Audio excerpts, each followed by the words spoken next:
আমি মন থেকে চাইছি পাকোহাটের এই দিদিভাইয়ের দোকানটি অনেক অনেক ভাইরাল হোক। তার কারণটা বলছি, তার আগে বলি দিদিভাইয়ের দোকানটি কোথায়।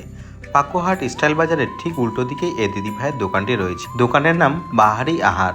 এই দোকানে কি কি পাবে? Chowmein, roll, spring roll, chicken ball, chicken pakora, এছাড়াও কাটলেট, এছাড়াও অন্যান্য আরও আইটেম। এবার আসি কারণে। আমরা জানি আমাদের রাজ্যে কিছুদিন আগেই 26,000 শিক্ষক এবং শিক্ষাকর্মী চাকরি চলে যায় হঠাৎ করেই, আর তাতেই ভুক্তভোগী ওনারাও।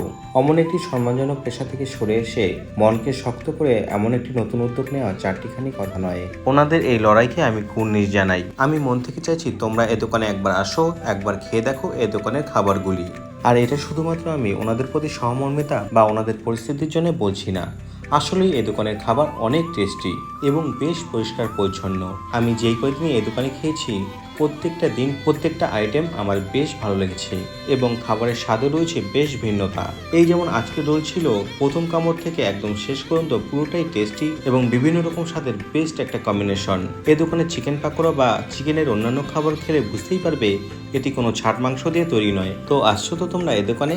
আমি সকলের কাছে অনুরোধ করব, যদি মানবিকভাবেও মনে হয় এই ভিডিওটি শেয়ার করলে ওনাদের কিছুটা উপকার হতে পারে, তবে অবশ্যই ভিডিওটি শেয়ার করো। আমি মন থেকে চাই এই ভিডিওটি বেশ ভাইরাল হোক, যাতে ওনাদের কিছুটা হলেও সাহায্য হয়। ওনাদের এই লড়াইয়ে ওনাদের পাশে থাকতে পারি আমরা।